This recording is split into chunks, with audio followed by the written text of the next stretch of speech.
ante el debate que ha existido para la tipificación del delito de corrupción entre privados, yo creo que sí debe introducirse ese tipo penal. Existe en varios países europeos, en España, en Alemania, países que tienen una economía social de mercado. Relativamente hace poco se ha incorporado también en Colombia.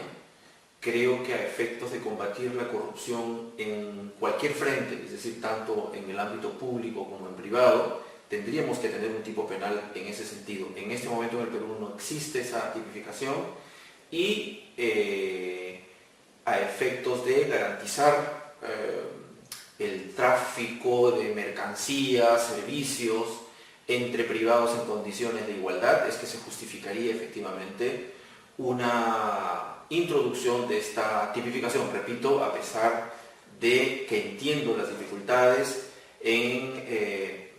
por parte de los empresarios para poder aceptar un tipo penal de esta naturaleza, en la medida que ellos creen que de por medio está la libre empresa, la autonomía de su configuración.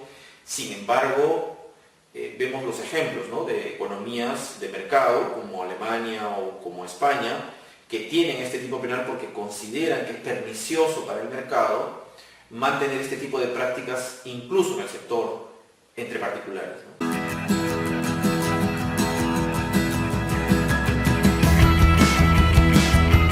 Precisamente en otros países se ha considerado que el bien jurídico protegido o el objeto fundamental de lo que se protege es la libre competencia, entendido como una libre competencia en condiciones de honestidad y de transparencia, porque se considera que el tráfico de bienes y servicios entre particulares debe estar asentada sobre la base de igualdad de oportunidades de los proveedores, de los contratistas.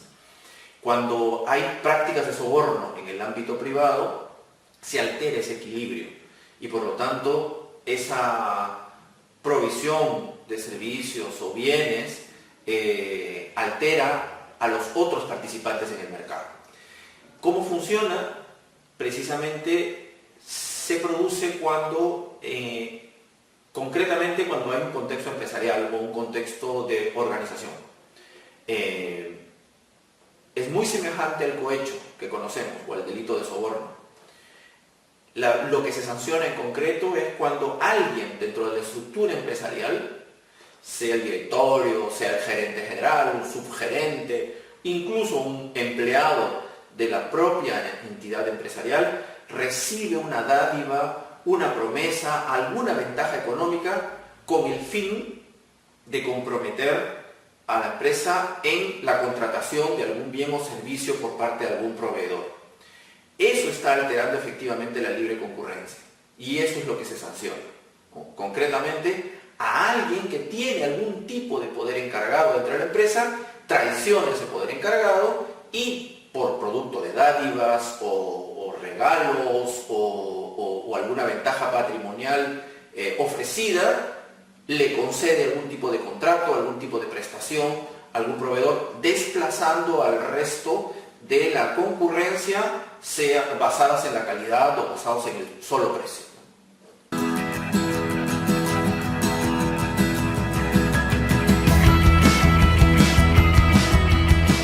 La Constitución no tiene específicamente mandatos de criminalización, salvo excepciones, ¿no? La Constitución tiene muy puntuales mandatos explícitos de criminalización. Pero sin embargo la Constitución sí nos ofrece un marco para tomar decisiones y ver qué sancionamos penalmente, qué criminalizamos o qué no criminalizamos. Precisamente este es un tema en el que hay efectivamente una discreción en el ámbito del legislador, pero creo yo que sí existen unas bases constitucionales que le permiten al legislador tomar la decisión de criminalizar prácticas corruptas en el sector privado. No podemos olvidar que el Tribunal Constitucional peruano ha reconocido que dentro de nuestro marco constitucional se deduce claramente un principio, que es el principio de proscripción de la corrupción. Lo ha desarrollado sí específicamente con relación a la corrupción pública, pero nada enerva que pueda también ser utilizada para la criminalización de la corrupción privada. ¿Por qué? Porque se reconoce la libertad de competencia, la libertad de concurrencia, son principios reconocidos constitucionalmente y se entiende que la libre concurrencia, la libre competencia tienen que estar dadas libres de prácticas de corrupción, libres de prácticas que alteren ese equilibrio, y precisamente eso es lo que protege la corrupción privada como tipo penal.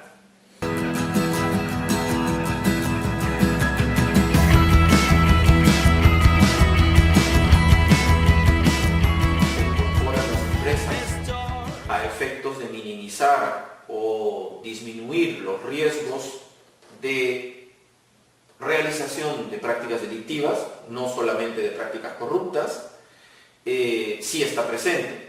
Son como programas de normas con un personal encargado de efectivamente de velar porque se cumplan, que tratan de prevenir comportamientos delictivos por parte de las empresas cuando realizan, para minimizar los riesgos de lavado de activos, riesgos de corrupción, y si introducimos el tipo penal de corrupción privada para reducir también sus prácticas de corrupción privada. Sí, efectivamente es un mecanismo interesante, pero en la mayoría de los casos no puede prescindir de algunas regulaciones penales, que son precisamente el acicate para la efectividad del compliance. Si no tenemos un marco de responsabilidad penal de las personas jurídicas, es muy difícil tener un estímulo para que las empresas introduzcan un programa de cumplimiento. Un gran acicate para introducir estos programas de cumplimiento es la amenaza de que haya responsabilidad penal. Entonces uno introduce eficientes y efectivos programas de cumplimiento para eludir la responsabilidad penal de personas jurídicas. Entonces ahí hay un cierto nivel de intervención penal. Y de hecho los programas de cumplimiento en esencia también están creados para evitar riesgos de la comisión de delitos. Entonces, si no existiera un marco de delitos de corrupción pública, de corrupción empresarial misma, y no existiera un marco de responsabilidad penal de personas jurídicas, los programas de cumplimiento serían debilitados, no habría mucho aliciente para incorporarlos, ¿no?